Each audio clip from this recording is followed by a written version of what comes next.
আসসালামু আলাইকুম রহমতুল্লাহ। সুপ্রিয় শিক্ষার্থীবৃন্দ, আশা করি তোমরা সবাই ভালো আছো।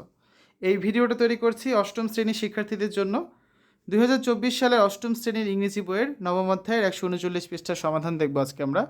Class 8 English chapter 9 activity 9.2.2 writing differently page number 139। শিক্ষার্থীরা, তোমরা যারা এখনও অন্যান্য বিষয়ের ভিডিওগুলো দেখোনি তারা আমাদের চ্যানেলের প্লেলিস্ট অপশন থেকে ঘুরে আসতে পারো। সেখানে তোমরা অষ্টম শ্রেণীর বাংলা, ইংরেজি, গণিত, বিজ্ঞান, ইতিহাস ও সামাজিক বিজ্ঞান, ডিজিটাল প্রযুক্তি, জীবন ও জীবিকা, স্বাস্থ্য সুরক্ষা, ইসলাম শিক্ষা এবং শিল্প ও সংস্কৃতি প্রত্যেকটা বিষয়ের জন্য আলাদা আলাদা করে প্লেলিস্ট পেয়ে যাচ্ছ। এখান থেকে তোমাদের যে বিষয়ের ভিডিও দরকার খুব সহজেই তোমরা দেখে নিতে পারবে। আজকে আলোচনার বিষয় activity 9.2.2। For your understanding, the three texts you have written are known as expository writing, narrative writing, and descriptive writing. Now it is your turn to match the three texts with the type of writing in the following table. তোমার বোঝার জন্য যে text তুমি লিখেছো সেগুলো সত্য প্রকাশ করে এমন লেখা, বর্ণনামূলক লেখা এবং বিস্তারিত বর্ণনা করে এমন লেখা। এখন নিচের সারণীর টেক্সটগুলো কোনটি কোন ধরনের লেখা তা তোমাদের মেলাতে হবে, ঠিক আছে? এখানে বাম পাশে তিনটা টেক্সট আছে, ডান পাশে হচ্ছে টাইপস অফ রাইটিং রয়েছে। ডান পাশেরগুলো আমরা দেখি। এক্সপোজিটরি রাইটিং অর্থাৎ হচ্ছে কি কোনো ব্যাখ্যামূলক লেখা, ঠিক আছে, বা সত্য প্রকাশ করে এমন লেখা। তারপর রয়েছে ন্যারেটিভ রাইটিং, মানে হচ্ছে কোনো কিছু আখ্যানমূলক লেখা বা বর্ণনামূলক কোনো লেখা। 3 নম্বরে আছে ডিসক্রিপটিভ রাইটিং, অর্থাৎ কোনো কিছু হচ্ছে বিস্তারিত বর্ণনা করে লেখা বা বর্ণনামূলক লেখা, ঠিক আছে। এরপর যে আমরা বাম পাশের যে টেক্সটগুলো আছে সেগুলো পড়ে নেই, তারপর আমরা ম্যাচ করে দিব। এই নাম্বারে আছে কি entering the library I saw some boys and girls reading books, অর্থাৎ লাইব্রেরি বা গ্রন্থাগারে প্রবেশ করে আমি কিছু বালক এবং বালিকাকে বই পড়তে দেখলাম। They are also writing notes, তাদের হচ্ছে নোটও লিখছিল। তো some of them were discussing in groups, তো তাদের মধ্যে কেউ কেউ দলগতভাবে আলোচনা করছিল।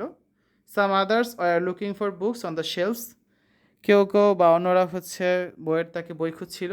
Seeing it all I started thinking, তো এগুলো দেখে আমি চিন্তা করা শুরু করলাম। Why did not I come here before, আমি এখানে কেন আগে আসিনি। ইট is a place to spend quality time for sure, এটা নিশ্চিতভাবে মানসম্পন্ন সময় কাটানোর মতো জায়গা।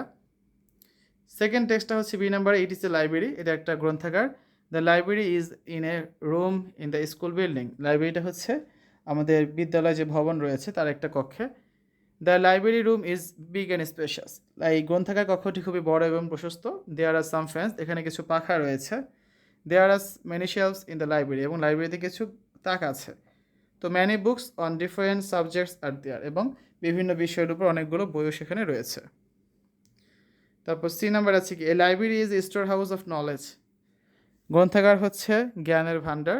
Students can read books in the library and even they can borrow books to study at home, শিক্ষার্থীরা বই পড়তে পারে এবং কি তারা বাড়িতে পড়ার জন্য বই ধার নিতে পারে।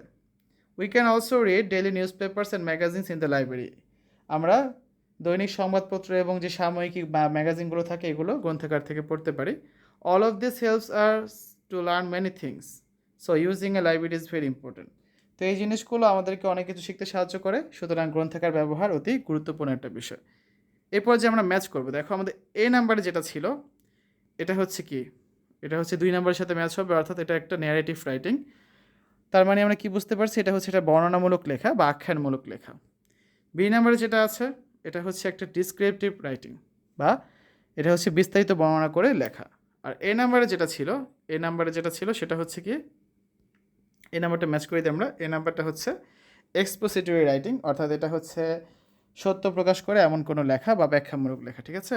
তো আমরা হচ্ছে একটা ম্যাচ করে দিলাম। তো এখানে অ্যান্সারটা আবার লিখে দিচ্ছি যে এর সাথে ম্যাচ যাবে হচ্ছে 2 নাম্বারটা মানে ন্যারেটিভ রাইটিং, বি এর সাথে ম্যাচ যাবে 3 নাম্বারটা অর্থাৎ ডিসক্রিপটিভ রাইটিং, আর সি এর সাথে ম্যাচ যাবে 1 নাম্বারটা অর্থাৎ এক্সপোজিটরি রাইটিং, ঠিক আছে। তো এই ছিল আজকে আলোচনা। আগামী ক্লাসে আমরা অ্যাক্টিভিটি 9.3.1 নিয়ে আলোচনা করব।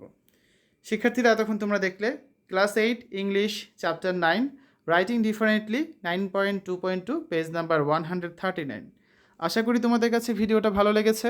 পরবর্তী পর্বগুলো দেখার আমন্ত্রণ জানিয়ে আজ বিদায় নিচ্ছি। আল্লাহ হাফেজ।